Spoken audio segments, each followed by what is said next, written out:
গ্রেফতার উত্তরপাড়ার প্রাক্তন বিধায়ক তথা সিপিআইএম নেতা শ্রুতিনাথ প্রহরাজ। গতকাল রাতে চুঁচুড়া থানার পুলিশ তাকে উত্তরপাড়ার বাড়ি থেকে গ্রেফতার করে থানায় নিয়ে যান। তার সঙ্গে গ্রেফতার করা হয়েছে আরও দুই সিপিআইএম কর্মী, কোন্নগরের দীপক চক্রবর্তী এবং অনুপম চক্রবর্তীকে।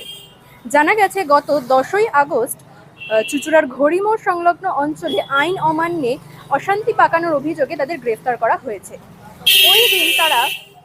ওই দিন সিপিএম এর আন্দোলনকারীরা জেলা শাসকের দপ্তরের দিকে এগোচ্ছিলেন। এমতাবস্থায় পুলিশ তাদেরকে ঠেকায়, কিন্তু পুলিশের ব্যারিকেড ভেঙে দিয়ে তারা এগিয়ে যেতেই পুলিশের সাথে তাদের খণ্ডযুদ্ধ বেঁধে যায়। এমতাবস্থায় দুজন সিপিএম কর্মী আহত হয়েছেন এবং দুজন পুলিশও আহত হয়েছেন। এই কাণ্ডে প্রায় 40 জনকে গ্রেপ্তার করা হয়েছে।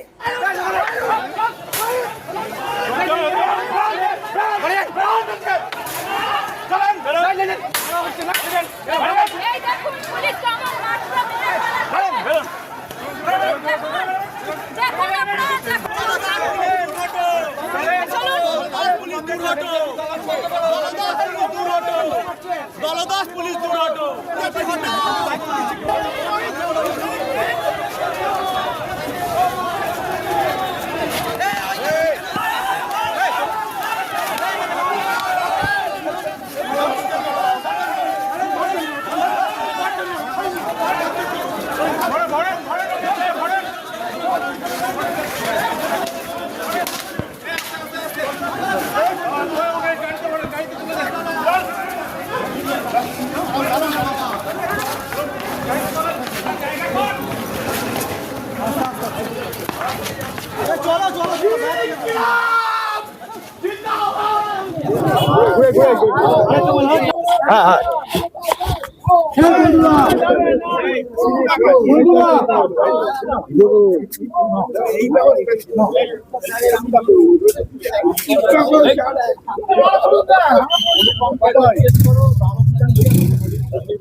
ঘটনার 15 দিন বাদে গ্রেপ্তারের সময়টা হচ্ছে আমাকে রাত 1:51 1টা থেকে শুরু হয়েছে।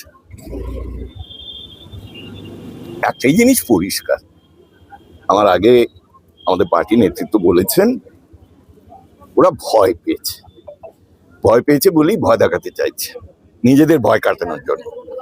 এতটাই মূর্খ, এটা বুঝতে পারছে না এই ধরনের ঘটনা যত করবে তত আন্দোলনের মেজাজ আরো বাড়বে আগামী দিনে। এটাই ঘটনা। আর ব্যক্তিগতভাবে আমরা যে 3 জন ছিলাম, আমাদের মানসিক প্রস্তুতি এটাই ছিল যে শ্রমজীবী মানুষের পাশে দাঁড়ানোর জন্য যদি এ ধরনের হয়রানির শিকার হতে হয় এবং তাকে অপরাধ বোধে চিহ্নিত করা হয়, তাহলে এই অপরাধ আমরা 100 বার করতে রাজি আছি। ভবিষ্যতেও শ্রমজীবী মানুষের আন্দোলনের পাশে থাকবো। ইউনিয়ন তার অসংখ্য আইনজীবীদের একটা বড় টিম আজকে শ্রুতিনাথ প্রহরাজ, প্রফেসর ডক্টর শ্রুতিনাথ প্রহরাজ এবং আরো দুজন যারা ছিলেন, তাদের মধ্যেও আরেকজন বর্ষিয়ান, তারও বয়স হচ্ছে সিনিয়র সিটিজেন, আরেকজন হচ্ছে রানিং প্রাইমারি টিচার। যেভাবে তাদেরকে এই 3 মাসের সরকারের পুলিশ যেভাবে ধরেছে, তার সুপ্রিম কোর্টের দেওয়া যে গাইডলাইন তার সম্পূর্ণ পরিপন্থী। যে সমস্ত ধারা দেওয়া হয়েছে তাতে স্পষ্ট বলা আছে যে কোনো রকম নোটিশ ছাড়া, প্রায়র নোটিশ ছাড়া, এবং সেই নোটিশ দেওয়ার পরে সময় দিতে হবে, তারা ইনভেস্টিগেটিং এজেন্সির সঙ্গে যোগাযোগ করবেন, তারপরে যদি না যান তখন তাদের প্রয়োজন অনুযায়ী অ্যারেস্ট হয়। কিন্তু কোনো নোটিশ ছাড়াই শ্রুতিনাথ প্রহরাজ এবং বাকি দুজনকে গ্রেপ্তার করা হয়েছে। এটা complete violation of human rights and civil liberties. এবং আমরা যারা করেছেন, আমাদের এখানে যখন আমরা শুনানি করি, সেখানে এতটাই পদলেহনকারী অ্যাডমিনিস্ট্রেশন, একজন অধ্যাপক, একজন রিটায়ার্ড এমপ্লয়ি, আরেকজন রানিং টিচার, তাদের বিরুদ্ধে যারা রেপ মার্ডার কেস করে ঘুরে বেড়াচ্ছেন কলার তুলে বিজেপির ঝান্ডা নিয়ে আজকে, আর এদের বিরুদ্ধে 10 দিনের পুলিশ রিমান্ড চেয়েছেন।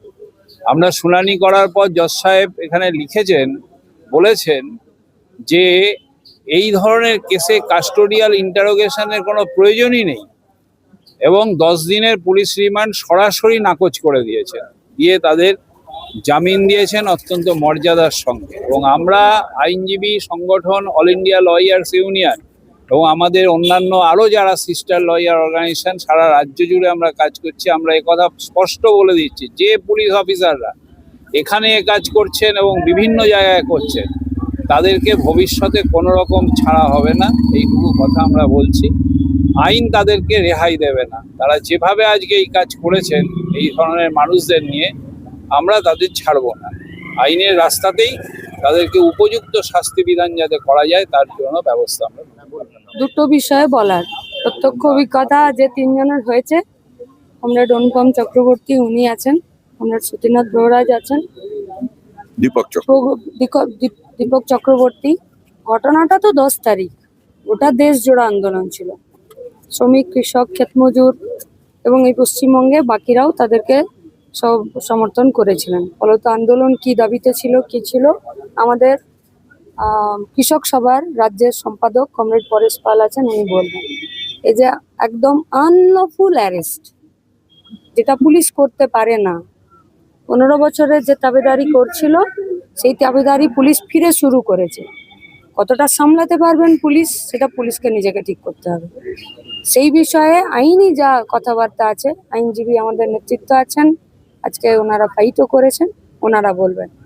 আমাদের শুধু পরিষ্কার একটাই কথা, আমার মানুষের দাবিতে বামপন্থীরা লড়াই করবে, আর পশ্চিমবঙ্গে ফ্যাসিস্ট কায়দায় চলা ফ্যাসিস্ট সরকার বিজেপি, তারা দুমুখী আক্রমণ করবে না। এটা আমরা যে ভাবিনি বা আমরা যে তার জন্য প্রস্তুত নই, এমনটা নয়। এদের গুন্ডারা প্রথমে এসে রাস্তাঘাটে আমাদেরকে মারধর করেছে, চুচুড়াতে করেছিল। পুলিশের তখন কোনো ভূমিকা ছিল সেই গুন্ডাগুলোকে ধরার জন্য?